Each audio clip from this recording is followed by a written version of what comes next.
सकाळचे 8 वाजले होते. गडद धुकं अद्याप पसरलेलं होतं.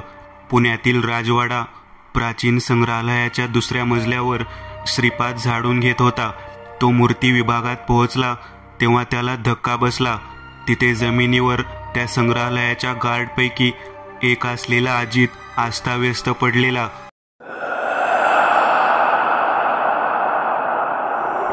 त्याचे डोळे उघडेच होते. काहीतरी भयानक पाहिल्याने त्या डोळ्यांत भीती दाटलेली. चेहरा वाकडा तिकडा झाला होता. श्रीपादने त्याला उठवायचा प्रयत्न केला पण तो उठत नव्हता. त्याचे शरीर पूर्ण थंड पडलेले. श्रीपाद तसाच धावत सिक्युरिटीच्या ऑफिसमध्ये गेला. तिथे ड्युटीवर असलेल्या शेखरला घेऊन तो अजित पडला होता तिथे आला. शेखरने अजितची नाडी तपासली. ती बंद होती. त्याच्या कपाळावर घाम जमा झाला. श्रीपाद, तू शुभम सरांना फोन कर, त्यांना याची माहिती दे. तोपर्यंत मी CCTV फुटेज चेक करतो, शेखर म्हणाला. काही वेळातच जवळपास 55 वय असलेले शुभम देसाई संग्रहालयात आले. त्यांच्या पाठोपाठ एक ॲम्ब्युलन्स देखील संग्रहालयाच्या दारात येऊन थांबली. त्यातून स्ट्रेचर घेऊन काही लोक खाली उतरले. त्यांनी अजितचे प्रेत ताब्यात घेतले आणि ती ॲम्ब्युलन्स निघून गेली. त्यानंतर शुभम सिक्युरिटी ऑफिसमध्ये आले. शेखर, काही कळलं का? सर, हे फुटेज पहा ना, काहीतरी विचित्र आहे. त्या दोघांनी मिळून ते CCTV फुटेज पाहिले. त्यात रात्री 1च्या सुमारास अजित त्या दालनात आलेला दिसला. तो कशाचा तरी शोध घेत होता. अचानक समोर काहीतरी पाहून तो घाबरून मागे सरकला आणि खाली पडला.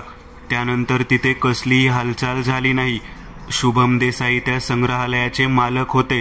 ते मोठे प्रस्थ असल्याने प्रकरणाचा फार गवगवा झाला नाही. त्या घटनेला 2 आठवडे झाले होते.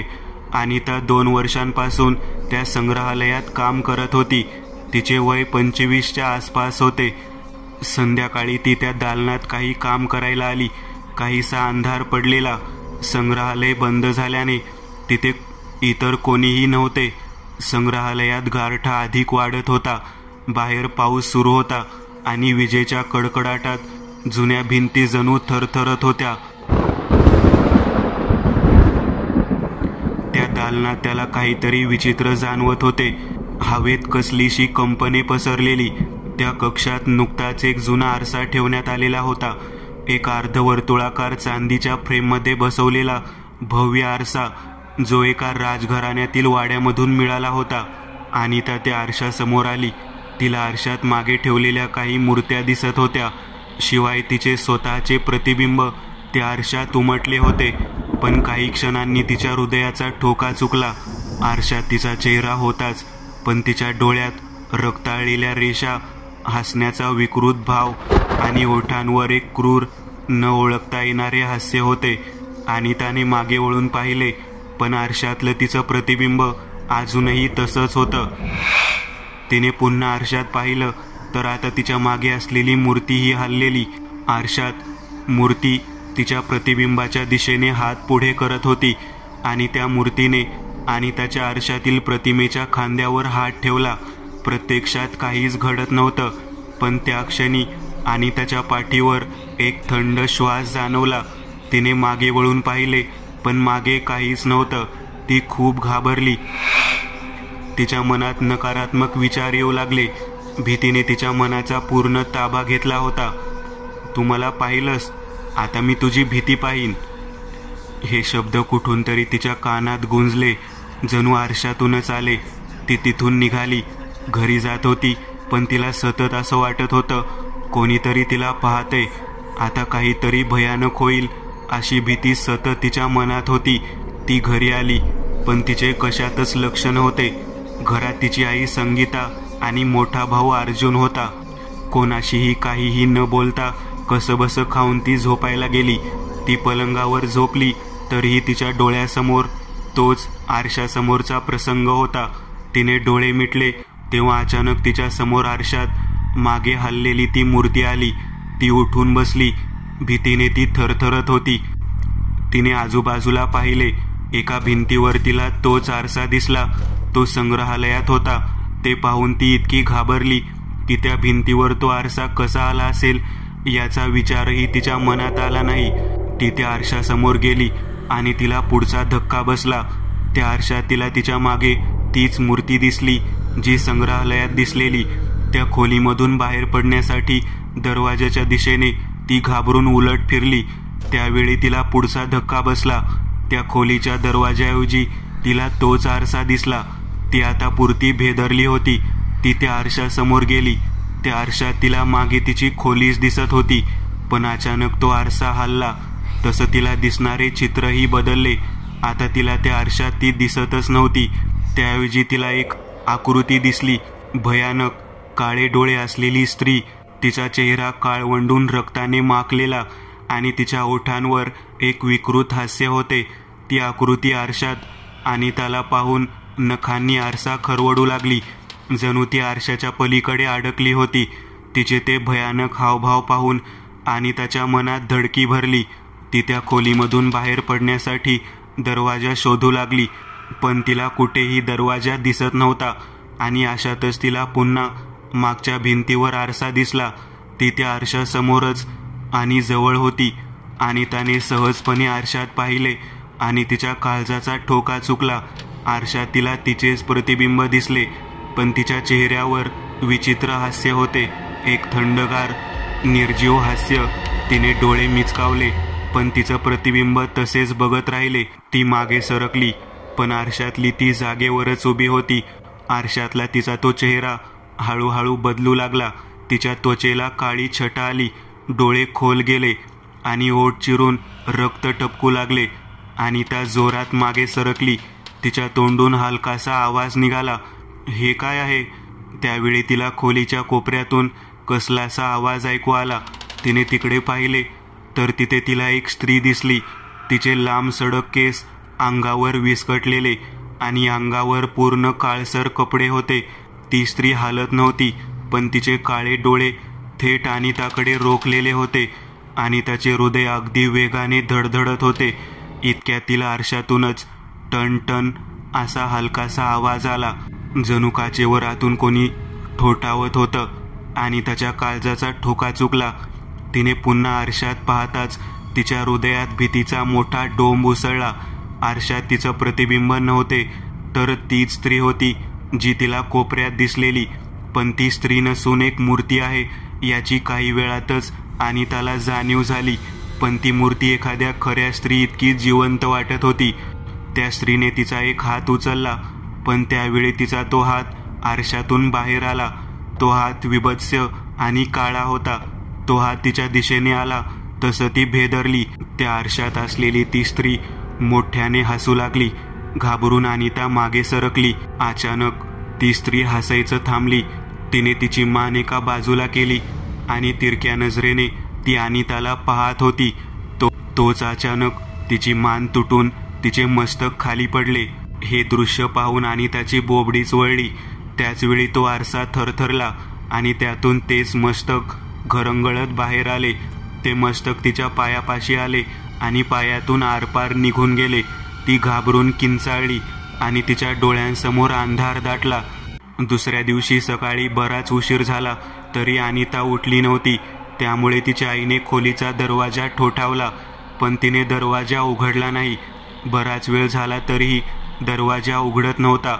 अर्जुन, काय झालं असेल रे? काळजीने संगीता यांनी विचारले. काय माहीत आई, ही असं कधी करत नाही. दरवाजा तोडून बघ ना तू. अर्जुनने फोन करून शेजारच्या फ्लॅटमध्ये राहत असलेल्या त्याच्या मित्राला बोलावले. त्या दोघांनी मिळून कसाबसा तो दरवाजा तोडला. दरवाजा समोरच फरशीवर अनिता अस्ताव्यस्त पडलेली. तिचे डोळे उघडेच होते, त्यात प्रचंड भीती दाटलेली. ते पाहून तिघांनाही धक्का बसला. त्यांनी तिला तसेच हॉस्पिटलमध्ये नेले, पण काहीच उपयोग झाला नाही. तिचा आधीच मृत्यू झाला होता. ही गोष्ट जेव्हा संग्रहालयाचे व्यवस्थापक हितेंद्रला समजली तेव्हा त्यालाही धक्का बसला. तो हॉस्पिटलमध्ये गेला आणि सर्व प्रक्रिया पार पाडल्या. त्यानंतर डॉक्टर आणि हितेंद्र बोलत होते. डॉक्टर, नक्की काय झालं होतं अनिताला? हितेंद्रने विचारले. पोस्टमॉर्टममध्ये तरी हृदयक्रिया बंद पडून मृत्यू झाला असं झालं आहे, पण मला वाटतं तिने काहीतरी भयानक अनुभवलं आहे. जीव गेला तरी तिचे डोळे भीतीने उघडेच होते, पण तिच्या खोलीत कोणी गेलं नव्हतं.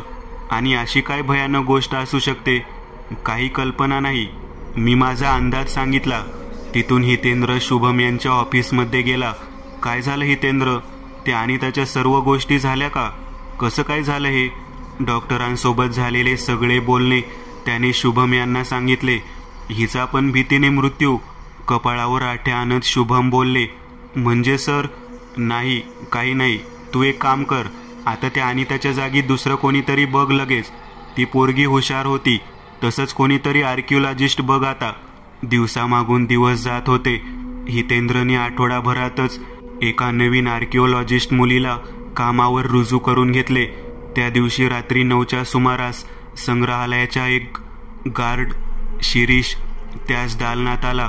संग्रहालयाची वेळ 6 पर्यंतच असल्याने सर्व दिवे बंद होते. तपासण्यासाठी त्याने त्या दालनामध्ये दिवे लावले. त्यावेळी आरशासमोरून जात असताना त्याचे लक्ष त्या आरशात गेले. तिथे त्याला मागील मूर्ती दिसली आणि तिच्या मागे 3 काळ्या आकृत्या दिसल्या.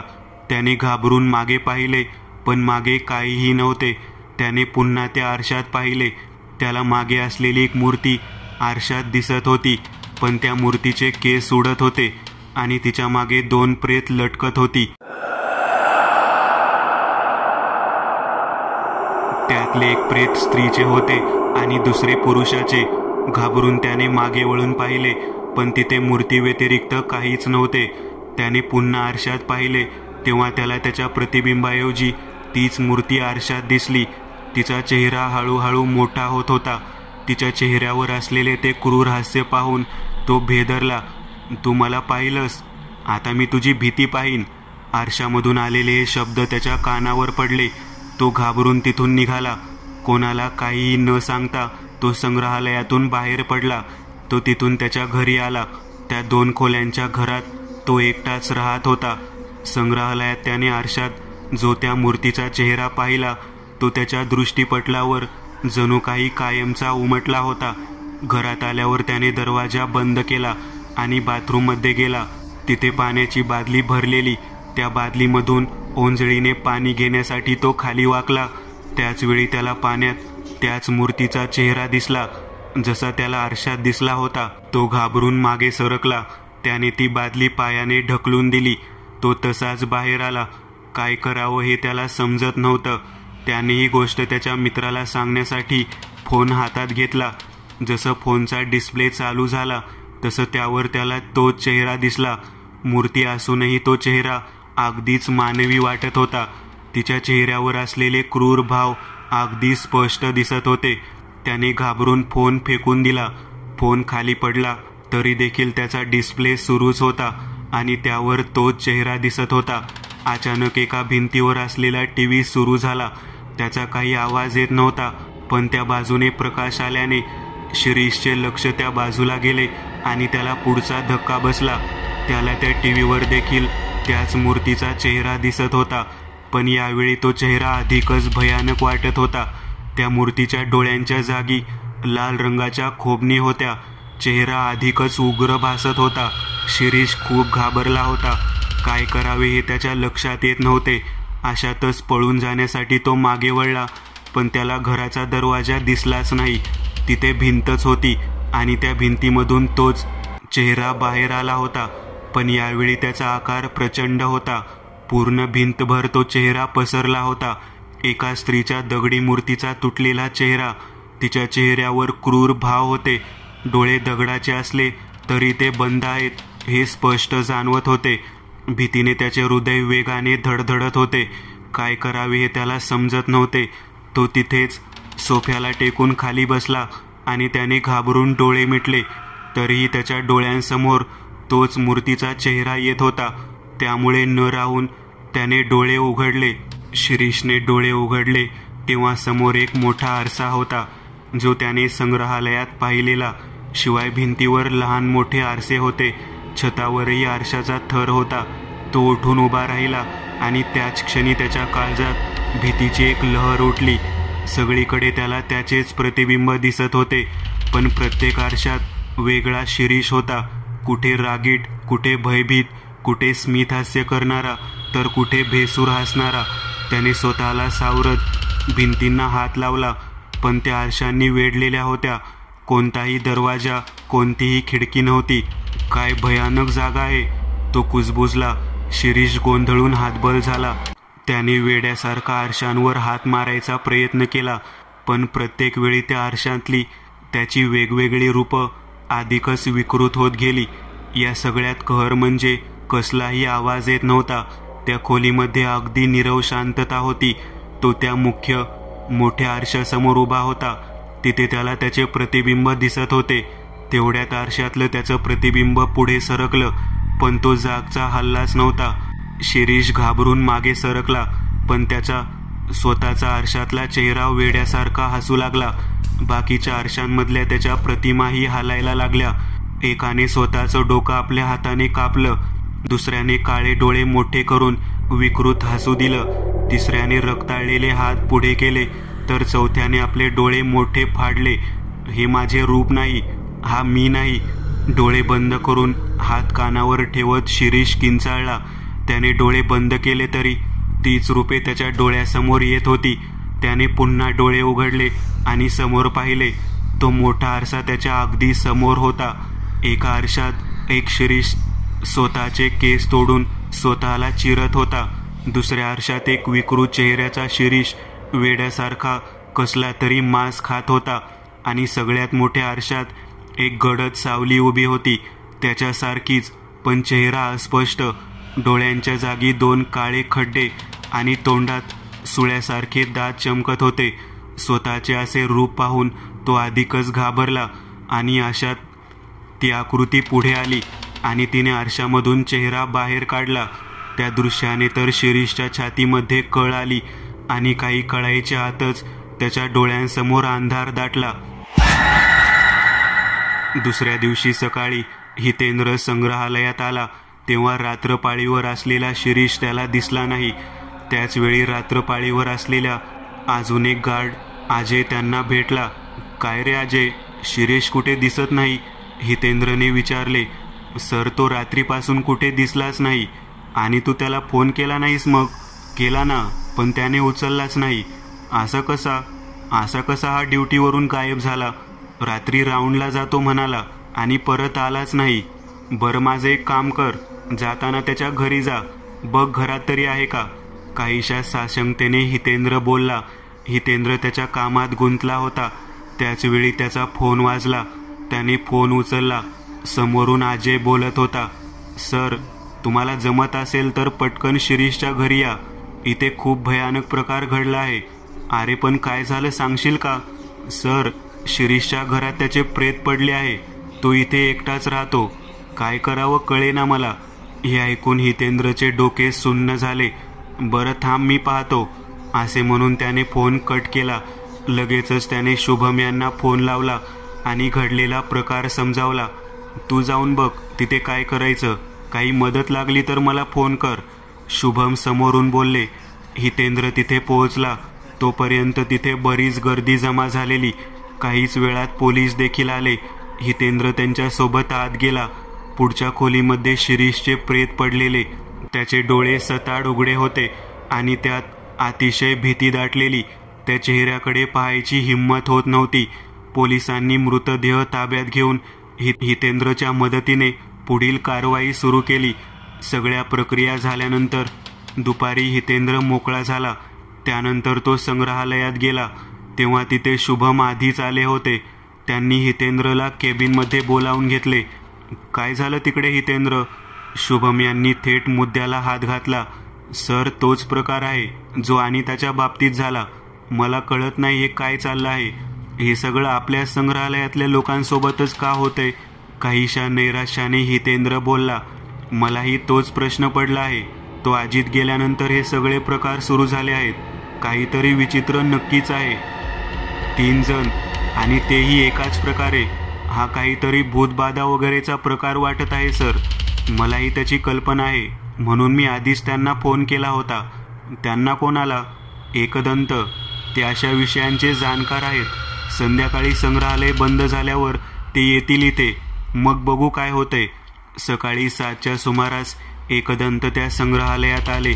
त्यावेळी तिथे शुभम आणि हितेंद्र दोघेच होते. एकदंत, आम्ही तुमचीच वाट पाहत होतो. शुभम म्हणाले, तसं मी दुपारीच आलो असतो, पण मला कोणी नसताना संग्रहालय नीट पाहायचे होते.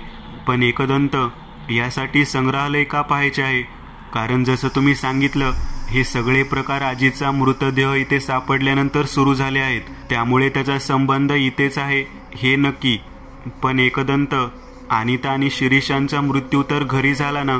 हो, पण त्याआधी ते इथेच होते ना, आणि दोघेही कोणाला काही न सांगता इथून निघून गेले होते. पण मग आता काय करायचं? आधी आपण हे संग्रहालय नीट पाहूयात, मग ठरवू. त्या तिघांनी काही दालने फिरून पाहिली. मग ते त्या दालनात आले जिथे तो आरसा लावलेला आणि इतरही काही मूर्त्या होत्या. एकदंत, त्या आजीचे प्रेत इथेच मिळाले होते. हितेंद्र बोलला. एकदंत यांनी आजूबाजूला पाहिले. त्या CCTV फुटेजमध्ये या बाजूला तो कशाला तरी घाबरून खाली पडला असे दिसले ना? आरशाकडे बोट करत एकदंत म्हणाले, हो एकदंत, पण इथे तर काहीच नव्हतं. असेल, पण ते फक्त त्यालाच दिसले असेल. काहीशा शंकेच्या सुरात एकदंत बोलले. त्यांनी खिशामधून एक चांदीचे नाणे काढले. ते हातात पकडून काही मंत्र म्हटले आणि ते नाणे त्या आरशावर लावले. काही वेळ ते तसेच पकडले आणि काढले. ते नाणे आहे तसेच होते. असेल, पण ते फक्त त्यालाच दिसले असेल. काहीशा शंकेच्या सुरात एकदंत बोलले. त्यांनी खिशामधून एक चांदीचे नाणे काढले. ते हातात पकडून काही मंत्र म्हटले आणि ते नाणे त्या आरशावर लावले. काही वेळ ते तसेच पकडले आणि काढले. ते नाणे आहे तसेच होते. इथे काही वेगळं तर नाही वाटत मला, पण शिरीष आणि अनिताच्या घरी जाऊन एकदा पाहायला हवं. एकदंत म्हणाले, चालेल ना, आता निघायचं का? शुभम यांनी विचारले. हो चला, तुम्ही त्या अनिताच्या घरी कळवा. ते तिघेही अनिताच्या घरी आले. अनिताच्या खोलीमध्ये जिथे तिचे प्रेत मिळाले होते तिथे एकदंत आले आणि त्या जागेवर बसून त्यांनी चांदीचे नाणे जमिनीवर ठेवले. त्यावर बोट ठेवून एकदंत यांनी मंत्र पुटपुटले, पण तरीही त्या नाण्यात काहीच बदल झाला नाही. त्यानंतर ते तिघे शिरीषच्या घरी गेले. त्याच्या घरी कोणी नव्हते. त्या कुलपाची चावी हितेंद्रकडे होती. तिघेही आत आले. एकदंत यांनी त्या नाण्यासोबतची तीच क्रिया हितेंद्रचे प्रेत ज्या जागी पडले होते तिथे बसून केली, पण तिथेही विशेष काही घडले नाही. शेवटी ते पुन्हा संग्रहालयात आले. त्या दोघांच्याही घरात मला कसलीही वाईट शक्ती आढळली नाही किंवा याआधी कधी तिथे असली शक्ती नव्हती. पण मग एकदंत, तुम्हाला काय वाटतं? हे सगळे योगायोग आहेत? हितेंद्रने विचारले. योगायोगाने काहीच घडत नाही हितेंद्र, फक्त शोधाची दिशा बदलावी लागेल. ते तिघे अंदाजे 15 दिवसांच्या अंतराने मरण पावले, बरोबर? मला त्या तारखा सांग बरं. मागील महिन्याच्या 7, 21 आणि या महिन्याची 3. एकदंत यांनी मोबाईलमध्ये कॅलेंडर उघडले. अरे 7ला अमावस्या होती, 21ला पौर्णिमा आणि 3ला अमावस्या. म्हणजे हे प्रकार जे घडत आहे ते फक्त अमावस्या आणि पौर्णिमेलाच. ही गोष्ट माझ्या लक्षातही आली नव्हती एकदंत. आपण त्या दालनात पुन्हा जाऊयात, मला काहीतरी संशय येतोय. ते तिघे पुन्हा त्या दालनात आले. एकदंत यांनी त्यांच्या बॅगमधून लिंबू काढले आणि काही मंत्र म्हणत ते लिंबू दालनात फेकले. ते लिंबू एका दगडी मूर्तीच्या पायापाशी जाऊन स्थिरावले. एकदंत त्या मूर्तीजवळ गेले. त्यांनी निरखून ती मूर्ती पाहिली. ही तर शत्रुमर्दिनी आहे. ही मूर्ती इथे कशी? मी तर फक्त वाचलं आहे हिच्याबद्दल, पण पाहण्याचा योग आला नव्हता. एकदंत, तुम्हाला हा प्रकार माहिती आहे? आश्चर्याने हितेंद्र बोलला. हो, मग तुम्हाला माहीत नव्हता का? एकदंत यांनी विचारले. एकदंत, ही मूर्ती आल्यापासून आम्ही शोध घेत होतो. नेमकी कसली मूर्ती आहे ही? ही सूरसुंदरी प्रकारातली आहे हे नक्की माहिती होतं, पण याआधी अशी मूर्ती पाहिली नसल्याने म्हणा किंवा आमच्याकडचे मूर्तीतज्ञ तितके अभ्यासू नसल्याने म्हणा, आम्हाला समजलंच नाही ही मूर्ती कसली आहे. हजारो वर्षांपासून मंदिराच्या बाह्य भागावर काही विशेष स्त्री प्रतिमांची शिल्पे बसवली जातात. अशा शिल्पांना सूरसुंदरी म्हणतात. खजुराहो, बेल्लूर इथल्या मंदिरावर तर प्रामुख्याने सूरसुंदरीच आहेत. मंदिरशास्त्रावरील मध्ययुगात जे लिखाण झालं त्यात शिल्पप्रकाश आणि क्षीरार्णव हे मुख्य 2 ग्रंथ आहेत ज्यात सूरसुंदरीचे प्रकार वर्णले आहेत. शिल्पप्रकाशानुसार 16 सूरसुंदरी आहेत आणि क्षीरार्णवानुसार त्या 32 आहेत. त्यापैकी कर्पूर मंजिरी, शुकसारिका अशा 2-4 सूरसुंदरी सगळ्यांना माहीत असतात, कारण बऱ्याच मंदिराच्या भिंतीवर त्याच कोरलेल्या असतात. एकदंत ही शत्रुमर्दिनी आहे हे कसं कळलं? क्षीरार्णव या ग्रंथात तिचा उल्लेख आला आहे. उजव्या हातात खंजीर आणि डाव्या हातात शत्रूचे तोडलेले मस्तक असे काहीसे तिचे रूप असते. शिवाय तिने कानात मोठाली आभूषणे घातलेली असतात. डोक्यावर मुकुट किंवा शृंगाराचे अजून काही प्रकार असू शकतात. पूर्ण भारतात फक्त होटल इथल्या मंदिरावर शत्रुमर्दिनी कोरलेली आहे असं मी वाचलं आहे. एकदंत खरंच तुमचा अभ्यास प्रचंड आहे. पण आता पुढे काय करायचे आपण? ही मूर्ती इथे कधी आली? जवळपास 3 महिने झाले. आणि हा आरसा इथे कधी आला? मागच्या महिन्याच्या पहिल्या आठवड्यात. आता तारीख लक्षात नाही, पण मी पाहून सांगू शकतो. नाही, त्याची काही गरज नाही. मी येत्या पौर्णिमेला इथे येईल. तोपर्यंत काहीतरी कारण काढून हे दालन सर्वांसाठीच बंद ठेवा. कोणी या दालनात येता कामा नये. एकदंत निघून गेले. त्यानंतर हितेंद्रने ते दालन बंद केले.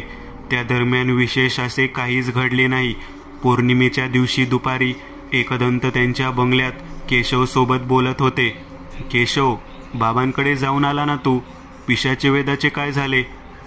एकदंत, त्यांनी पिशाचे वेद दिला आहे, पण बाबा म्हणाले त्याचे पान जोडले जायची शक्यता कमीच आहे. तेव्हा कुठल्याही संघर्षात त्याला वापरू नका. मागल्या काही प्रकरणात जसं पिशाचे वेदाशिवाय त्या शक्तींचा सामना केला, आताही तसंच करा. यावेळीचं प्रकरण वेगळं आहे केशव. इथे सरळ सामना होणार नाही असं वाटतंय मला. म्हणजे एकदंत, चल ना तू, ती मूर्ती तुझ्या डोक्यावर कशी नाचते बघ. एकदंत, माहितीये मला काही विद्या येत नाहीत, पण घाबरवता कशाला? काहीसा हसत केशव बोलला. बरं चल, परत म्हणू नको मी सांगितलं नाही ते. सर्व साहित्य घेऊन एकदंत आणि केशव संध्याकाळी 7च्या सुमारास त्या संग्रहालयात आले. त्यावेळी तिथे हितेंद्र आणि शुभम दोघेच होते.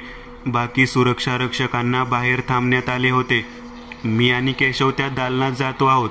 तुम्ही दोघे बाहेरच थांबा. मला काही गरज लागली तर तुम्हाला आवाज देतो, एकदंत म्हणाले. ते दोघेही त्या दालनात आले. आत दिव्यांचा मंद प्रकाश पसरला होता.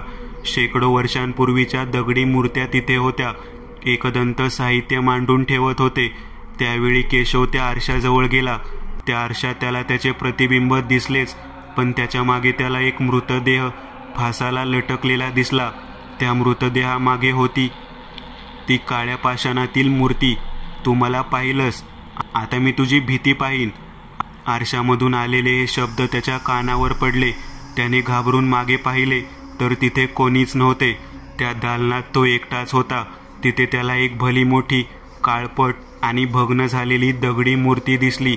तिच्या डोळ्यांमध्ये एक विचित्र चमक होती, जणू काही ती त्याच्याकडे पाहत होती. अचानक त्या मूर्तीचे मुंडके तुटून खाली पडले आणि तिच्या मानेमधून रक्त उडू लागले. घाबरून केशवने त्याच्या तोंडासमोर हात आणले. त्याने हात बाजूला केले तेव्हा त्याच्या अंगावर रक्ताचा एक थेंबही नव्हता. त्याने आजूबाजूला पाहिले तर तिथे हलकासा प्रकाश होता. त्या प्रकाशात त्याला काही आकृत्या दिसल्या. पाहता पाहता दालनामधला प्रकाश वाढत गेला आणि त्या आकृत्या स्पष्ट झाल्या. ती मानवी प्रेते होती, दोरीने लटकलेली. काही वेळापूर्वी त्याला ज्या मूर्ती दिसत होत्या त्याऐवजी तिथे प्रेत लटकत होती. केशवचे हृदय वेगाने धडधडत होते. काय करावे त्याला कळत नव्हते. बाहेर जायचा कोणताही मार्ग दिसत नव्हता. त्याच्या डोळ्यासमोर अंधार यायला लागला होता आणि इतक्या त्याच्या कानावर एकदंत यांचा आवाज पडला. केशव, केशव, उठ केशव. त्याने डोळे उघडले तेव्हा त्याच्यासमोर एकदंत होते. तो जमिनीवर पडलेला.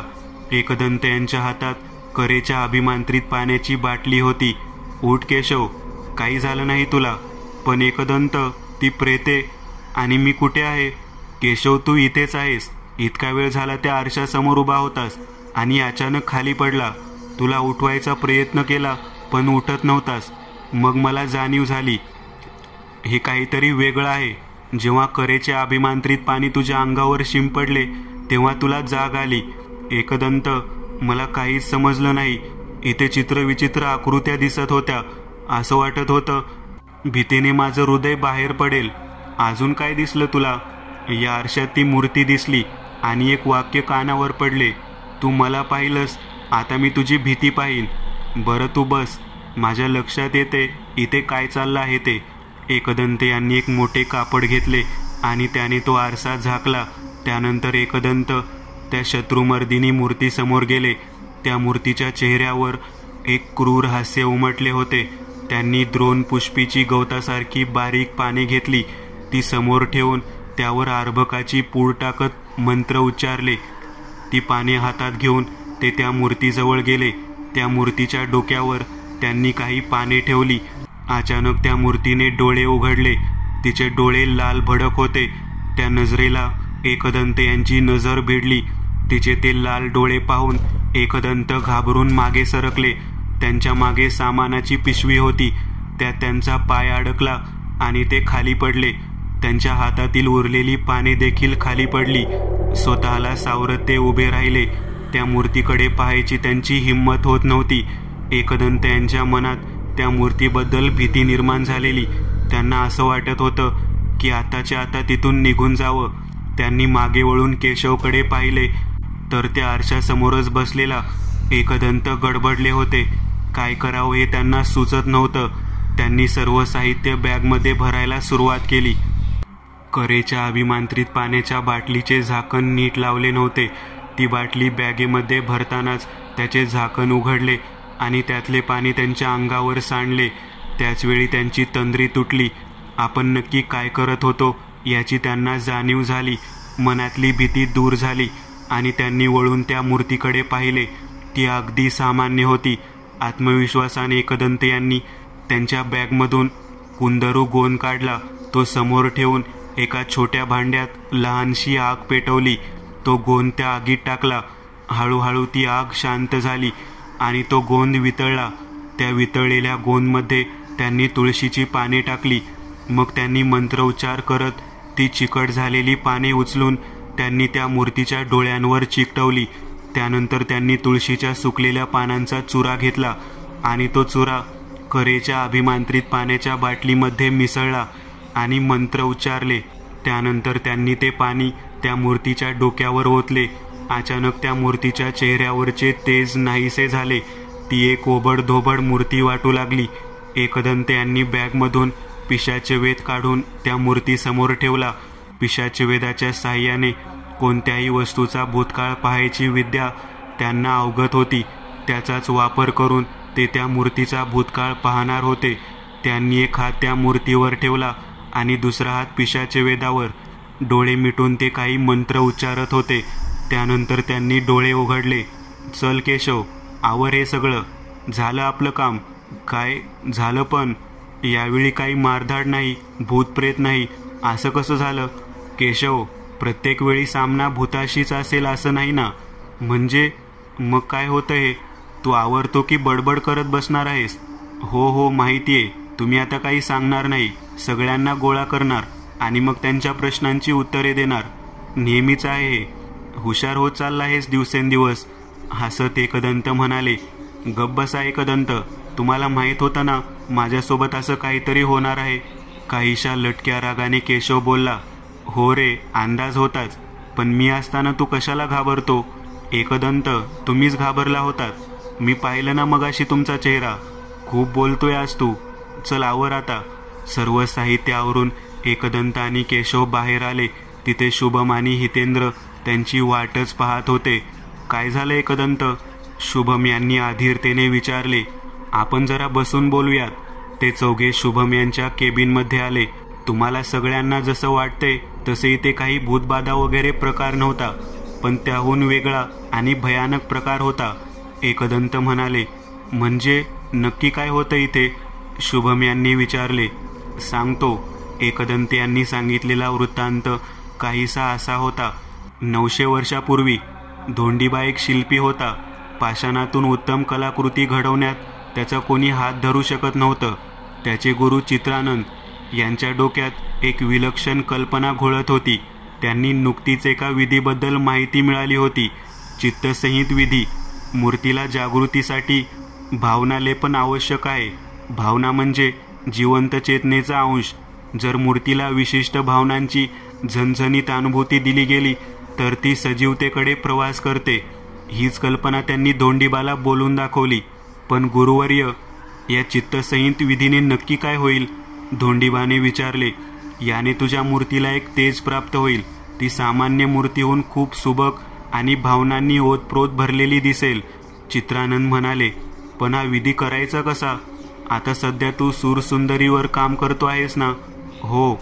आता महाराज जे नवीन मंदिर बांधत आहेत त्याच्या बाह्य भिंतीवर लावण्यासाठी त्यांनी क्षीरार्णव मधल्या ठराविक 16 सूरसुंदरीवर काम करायला सांगितले आहे. यात शत्रुमर्दिनी आहे का?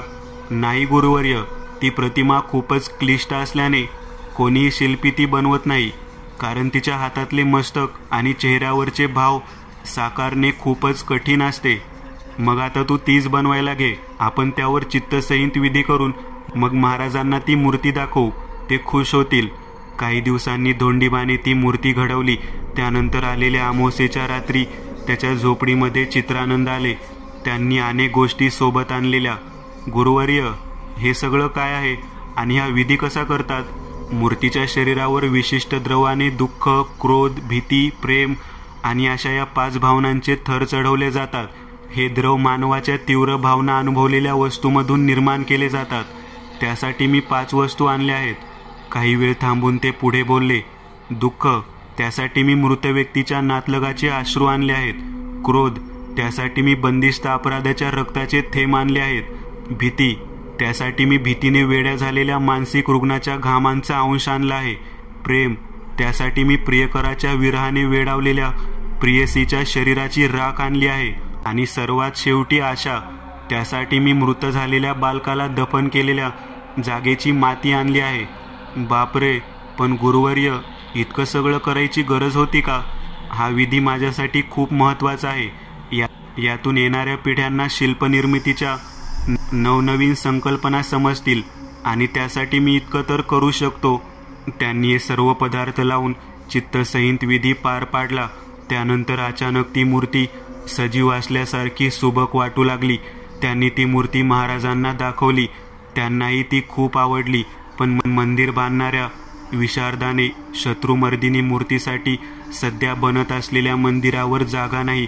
पुढच्या मंदिराच्या वेळी योग्य जागा निवडून मूर्ती बसव असे सांगून ती मूर्ती इतर काही मूर्तींसह तळघरात ठेवली. त्यानंतर अचानक त्यांच्या राज्यावर अफगाणी लुटारूंचा हल्ला झाला आणि त्यात त्यांचे राज्य उद्ध्वस्त झाले. त्यात महाराज, धोंडीबा वगैरे इतर सगळे लोकही मारले गेले. ते तळघर तसेच बंद राहिले. त्यानंतर आताच्या काळात तिथे उत्खनन झाले तेव्हा त्या मूर्ती प्रकाशात आल्या. मग तिथून त्या मूर्ती संग्रहालयात पोहोचल्या. इतके बोलून एकदंत थांबले. पण एकदंत, मला समजलं नाही, या मूर्तीचा काय संबंध त्या मृत्यूंसोबत? शुभम यांनी विचारले. त्या विधीनंतर ती मूर्ती भीतीच्या नकारात्मक भावनांचं प्रक्षेपण करणारी एक यंत्र बनलेली. एकदंत म्हणाले. काय? हे कसं शक्य आहे? दचकून शुभम बोलले. भय या भावनेसाठी चित्रानंदने ज्या मानसिक रुग्णाचा घाम आणला होता तोच एका आत्म्याने पछाडलेला. त्याला जिथे तिथे तीच आत्मा दिसत होती. त्यामुळे त्या मूर्तीवर भय भावनेचा अतिरेक झाला होता. त्यामुळे ती भयमूर्ती का बनलेली? ती मूर्ती सभोवतालच्या व्यक्तीमध्ये भय निर्माण किंवा प्रक्षेपित करू शकत होती. तसेच भय त्या मूर्तीने त्या तिघांमध्ये निर्माण केले आणि त्या भयाचा अतिरेक झाल्यामुळे त्यांचे हृदय बंद पडले. पण एकदंत, नक्की काय घडते यात? एकदंत, एकदा का त्या मूर्तीने भय त्या व्यक्तीच्या शरीरात प्रक्षेपित केले की त्या व्यक्तीला भीतीदायक गोष्टी दिसू लागतात. त्या प्रत्यक्षात अस्तित्वातच नसतात. हळूहळू त्या इतक्या भयानक होत जातात की मानवी हृदय ते भय झेलू शकत नाही. या सगळा खेळ हा भय भावनेचा आहे. त्यामुळे मी तंत्रविधीने कोणती नकारात्मक ऊर्जा त्या घरात आहे का हे शोधायचा प्रयत्न केला. तेव्हा काहीच मिळाले नाही. आणि सगळं आताच कसं सुरू झालं? आता नाही, जेव्हा तो आरसा त्या मूर्तीसमोर आणून लावला तेव्हा हे सुरू झालं. त्या आरशात जे मानवी प्रतिबिंब दिसतं त्याच्या साह्याने ती मूर्ती तिचे भाव त्या व्यक्तीच्या शरीरात प्रक्षेपित करत होती. आता हे सगळं अमावास्या पौर्णिमेला होत होतं. कारण त्या मूर्तीमध्ये असलेली नकारात्मकता विशिष्ट दिवशीच अशा गोष्टी उफाळून येतात. बापरे, म्हणजे एकदंत, तिने माझ्याही शरीरात असंच भय प्रक्षेपित केलेलं, पण मग मी कसा वाचलो? केशवने विचारले. केशव, त्या मूर्तीमध्ये भावना आणि आत्म्याची नकारात्मकता या दोन्ही गोष्टी होत्या, म्हणून तो भयाचा अंश मानवी शरीरात कायमचा राहत होता. पण जेव्हा करेचे पाणी तुझ्या अंगावर शिंपडले तेव्हा तो नकारात्मक अंश नाहीसा झाला, म्हणून त्या भयाचा प्रभाव तुझ्यावरून तुटला. पण एकदंत, तिने तुमच्यावर कसं भय प्रक्षेपित केले? तेव्हा तर आरसा झाकला होता. त्या मूर्तीमध्ये नक्की काय आहे हेच मला जाणून घ्यायचे होते. त्यासाठी मी द्रोणपुष्पीची पाने आणि अभ्रकाचा वापर केला. तंत्रक्रियेमध्ये हे दोन्ही घटक कॅटलिस्ट म्हणून काम करतात. त्यामुळे कोणतेही माध्यम नसताना देखील तिने भय प्रक्षेपित केले. पण त्यावेळी माझा चुकून करेच्या पाण्याशी संपर्क आला आणि मी वाचलो. पण मग तुम्ही काय केलं एकदंत? मला जाणीव झालेली त्या मूर्तीवर असाच काहीतरी विधी केलेला आहे. त्यामुळे तो विधी नष्ट करण्यासाठी मी शाकंभरी कवच वापरले. त्याचा वापर करून मूर्तीवर केलेले ते विधी नाहीसे झाले आणि ती आता एक सामान्य पाषाण मूर्ती उरली आहे. पण एकदंत, त्या मूर्तीचं हे सगळं घडवून आणत आहे हे तुम्हाला कसं कळलं? मी टाकलेले लिंबू त्या मूर्तीच्या पायापाशी थांबले तेव्हाच माझ्या लक्षात आलेले, कारण त्या मूर्तीमध्ये त्या आत्म्याचा हलकासा अंश होताच. मला वाटलेलं ही मूर्ती झपाटलेली आहे. त्यावेळी मला हा सगळा भावना प्रक्षेपणाचा प्रकार असेल याची अजिबात कल्पना नव्हती. खूप विचित्र प्रकार होता हा एकदंत. तुम्ही नसता तर आम्हाला काहीच समजलं नसतं आणि असेच बळी गेले असते. शुभम म्हणाले. हा प्रकार मला देखील नवीनच होता. तुमची मदत करता आली, पण मलाही शिकायला मिळाले. त्यानंतर एकदंत त्यांच्या घरी परतले. एक क्लिष्ट आणि गुंतागुंतीचे प्रकरण त्यांनी नीट हाताळले होते, पण अशा अनेक प्रकरणांनी भरलेला त्यांचा आपल्यासोबतचा प्रवास असाच सुरू आहे, अज्ञाताच्या दिशेने.